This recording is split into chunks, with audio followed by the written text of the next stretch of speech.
Action. 12, 12, 12, 12, 12. King K.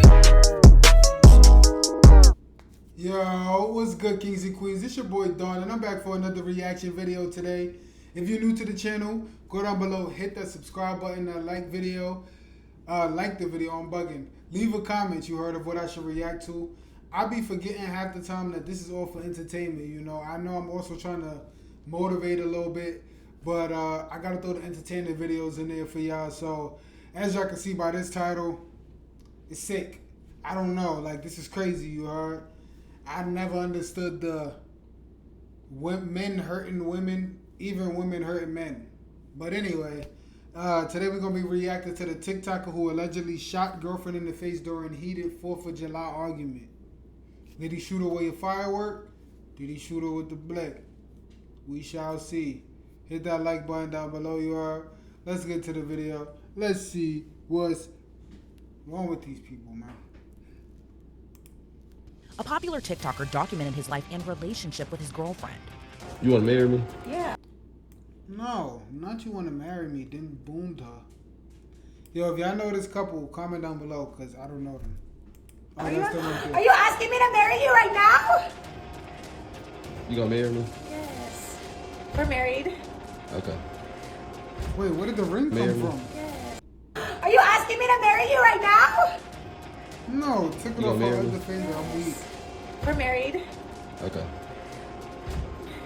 I'm just playing, though. I never married. That's all right. No. I don't her. Y'all marrying her, you heard? I love you, though. Comment down below. I love you. I like to wake up in the morning, roll over and look at you and be like, damn! But now he's behind bars accused of shooting her in the face. When we look at that individual, those individuals in the social media posts, they post again the highlights of what's going on. Oh, we're happy here. We're going on dates and doing things of that nature. And you just don't know what's going on behind the scenes. Hold on. They never even said they was happy. They just made a post. Brownlee, known online as Dino, chronicled his romantic life and relationship with his girlfriend, Saida Hashimi, known online as Zara. The duo, under the username of Dino and Zara, raked more than 150,000 followers on TikTok, and some of their videos massed millions of views. While the two appeared as a doting couple, trouble was brewing behind the scenes, as investigators say a heated argument after a holiday celebration would lead to tragedy. According to the Flower Mound Police Department, the shooting stemmed from a heated argument as the couple were walking home from a 4th of July Independence Fest held in a local park. The fight reportedly turned physical. Then they got into their car, driving less than 3 miles away from the park. When Brownlee stopped the car, he pulled out a tan Glock firearm from the driver's door pocket and allegedly shot Zara in the face above her right eye. I mean, anytime you hear a story such as that, it's going to be just astounding to where you are just taken aback. That any person can be charged with such a heinous crime. That is something that is definitely intentional. So there's nothing that we could say that wouldn't be intentional about that action. And so it's definitely something that takes me off guard. When officers arrived at the scene, they discovered the 28-year-old lying on the ground outside of the car. Brownlee was still on the scene when officers arrived and arrested without incident. Shooting someone really at any point is... Nah, what y'all think she did to get popped? Y'all think she cheated on my boy? Something that takes the only justification, from any person, right? But when you are right at the person's face, you're seeing them eye to eye, having eye contact.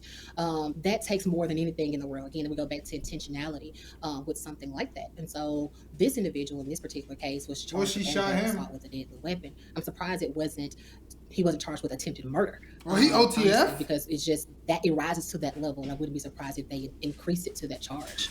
Texas-based criminal defense attorney Bridget Williams explains he now faces a lengthy sentence behind bars. If he's convicted of the aggravated assault with a deadly weapon because there's a dating relationship, then again, that makes it a first-degree felony. And so he could be facing anywhere between no less than 5 years in prison, no more than 99 years in prison. And so if he's facing that, then it would definitely be a first-degree felony charge. I wouldn't be surprised if he maybe takes a plea agreement on something like this, because he's given 2 confessions, I believe, one in an 911 call, and then also to investigators at a later time. Zara was rushed to the hospital after the shooting as she sustained life-threatening injuries.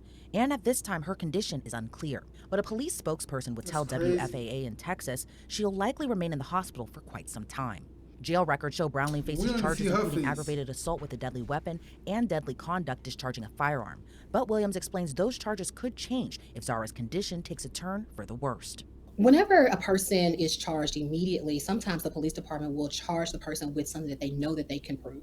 In this particular instance, the person is being charged with aggravated assault with a deadly weapon. Okay, we know that he assaulted her. It was aggravated because there was a weapon that was involved. It's a deadly weapon. That's a pretty much straightforward case there, right? And normally that charge is going to be a second degree felony. However, when there is a dating relationship or a family type of relationship that's involved, it enhances that charge to a first degree Dang. felony. So aggravated assault with a deadly weapon with a dating relationship, now he's being charged with a first degree felony. And then in addition to that, the discharge of a firearm within a municipality, that is a misdemeanor case in Texas. And so he has two charges right now. Now, however, I would not be surprised if they increase that charge to attempted murder if this young lady survives. If she passes away, then of course I believe he'll be charged with Yeah, murder. it's over. In Texas, we only have first degree murder. Then we also have like manslaughter and things of that nature go down from there. But here it's murder. And if this particular person is charged with murder, then his punishment range can be anywhere from no less than 5 years up to 99 years in prison. The punishment range is the same, even though on the Dang. So basically, my boy got an extra charge just because that was his girl, and because they have some type of technical family relationship. So that becomes a felony at that point. I don't know if this is only in the state of Texas, but oh man. aggravated assault with a deadly weapon with a dating relationship. It's all a first degree felony case. So either way, he's facing a first degree murder charge. It's just a different charge. If she passes away, it would be murder. Brownlee Wow. reportedly confessed to the shooting on a 911 call and again to investigators. And since he stayed on the scene after the shooting and didn't flee, Williams says it's possible that could help his case. I am a little surprised that he stayed at the scene and that he gave a confession on the 911 call, because that's immediately, right? So that's in the heat of the moment when everything is going on. You give a confession immediately right off the 911 call saying this is what happened. He probably didn't Now, I mean to don't pull know the if he trigger. says, well, maybe she lunged out at me. I don't know what happened prior to that happening, but all we know is that he gives a confession on the 911 call. Now, is it helpful for his case? It may be helpful for his case in that he stayed when we talk about negotiations and mitigating, saying that he didn't run away from it. He takes responsibility for it fully, right? And that may mean that he knows that he may need help, right? And he's not running away from the responsibility. So that could be helpful in mitigating the circumstances and mitigating the punishment whenever we're negotiating with the prosecution on his behalf.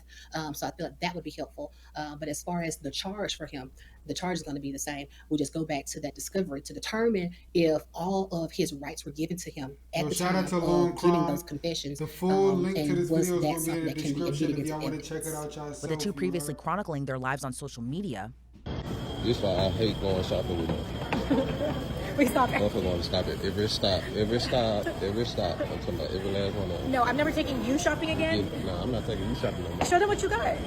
Then motherfucker come here to get all the goddamn Christmas tree. Like, man, I ain't wanna get this damn Christmas tree for my room. Gonna make me mad I am never Yes, going with ma'am. you anywhere again because you do not let me buy what I want to buy. because you just be spending money on nothing. Because I'm over here trying to shop and make the house cute. And This you shopping right here.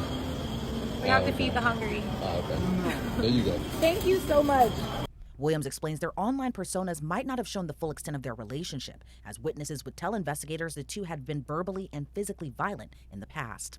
I think you hit that right on the nail. Social media is such a highlight reel of everyone's that's a life, fact. and We know sometimes that it's very already. difficult for several people, millennials, Gen Z, Gen Alpha, when they're looking at social media to compare lives to things that are going on social media. But when we look at that individual, those individuals in this social media post, they post again the highlights of what's going on. Oh, we're happy here. We're going on dates and doing things of that nature, and you just don't know what's going on behind the scenes. I think there was some other witnesses. I disagree with that. I feel like we know what's going on behind the scenes. Everybody's relationship is almost pretty much the same as far as how you choose to deal with the person or how you choose to respond, you know? So you might get fed up and decide to respond with disrespect. At that point, the other person going to respond with disrespect or have that choice. So most relationships are all the same. A headache. To testify that they are not testified, but talked about that the couple had previous history of having frequent arguments. But those are not the things that you see on social media. You see the highlights, you see the parts where we're in love and happy. And so sometimes it's very difficult for people to make sure they separate that, and you don't know exactly what's going on social media. At this time, Brownlee remains behind bars with a more than $500,000 bond. Whenever a judge Dang. takes into consideration giving bond a case, they take into multiple factors into consideration. Is the person a flight risk? Do they have the means to become a flight risk? Does he have the means to escape and go to another country or something like that, right? Is he a danger to himself and others? He is a danger to himself and others. He is being charged with a heinous crime of shooting another person in the face, right? Does he have any community ties? So does he have any people in the community that could be supportive of him? And then lastly, does he have the means in order to post the bond? So there are multiple things that go into consideration when a judge is giving a person a bond, and for that amount that the judge considers to give as well. I am not surprised at all that the amount is what it is. It is excessive, but this is an excessive offense that he's being charged with. And like we talked about before, whenever a person he has I would say the danger to himself and others, then that is something that it meets that burden. It meets the charge. And even if Zara survives the horrific shooting, it'll be up to prosecutors to determine if Brownlee's charges will get upgraded. In our state of That's Texas, crazy, a lot of people think that it's always the alleged victim versus the defendant, and that's just not true. Once a charge comes forward, it is now the state of Texas versus that defendant, and the alleged victim is just now a witness for the state of Texas. And so the state of Texas is represented by the district attorney's office, and the district attorney's office has the sole discretion of what the charges are and what the plea agreements are going forward. They will take into account what the victim's opinion is and what the victim wants, but they are no way obligated to utilize and say and do what it is that victim wants them to do. They will take it into consideration when they are making the charges and when they are moving forward with plea agreements. But it is ultimately up to the DA's office when deciding what the charges will be and what the plea agreements will be as well.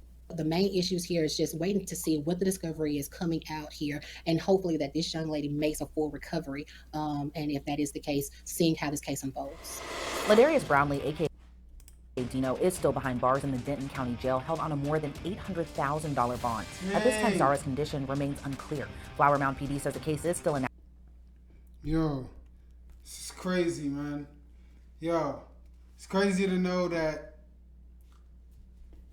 things like this is still happening. You know that, I know he knows that, yo, if I do something crazy, not only is my family gonna know, but the people that are on my social media that are following me are now gonna know. Now it's gonna become a bigger statement. It's crazy, man. Yo, moral of the story is, son, don't shoot your girl in the face. It don't matter how mad she gets you. Don't even pull a blicky out on her, you heard? It's not worth it. Just shot a vid before this, about to go shoot another one right now. Beat me there, you heard? Be careful. Peace. Love. Done. You know the vibes. This man boomed his girl. DONLILREACTS. Y'all already know what to do. You heard. Hit that subscribe button, notification bell. Thank y'all for popping out. Peace. Love.